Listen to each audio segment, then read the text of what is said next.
Hey guys, it's me again, Barry with Barry's 8-Track and Classic Car Radio Repair, and this time we're demonstrating an 8-track player out of a 1972 Cutlass Supreme, Oldsmobile that is. This comes from Nelson in Dallas, Texas, and it's just a standard repair to original stock, so let's pop in the tape and make sure it works.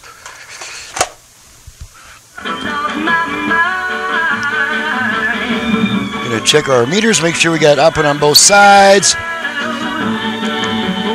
Balance to the left. Balance to the right. Okay, gonna switch tracks a bunch of times. Okay, we're between songs on this track. We'll just wait for the next one to start. What the heck?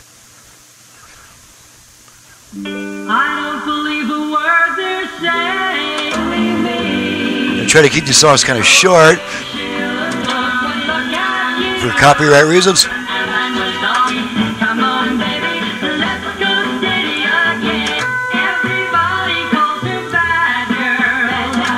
Okay, we don't need these meters anymore.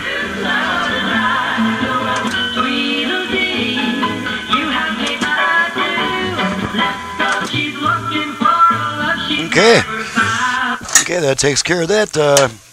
Not much to that test. Everything is working. She's ready to go back to the customer, and I'm ready to get on to the next job. I'm Barry with Barry's 8-Track and Classic Car Radio Repair. Needless to say, if you have an 8-track player, either for home or car use, you can reach me at 928-533-9666. I also do FM conversions on classic car AM radios. I can add Bluetooth, USB reader, aux input, HD radio. Who knows what else by the time you're ready to send in your radio. So my website's in the description below. Thanks so much for watching and listening, guys. We'll see you next time.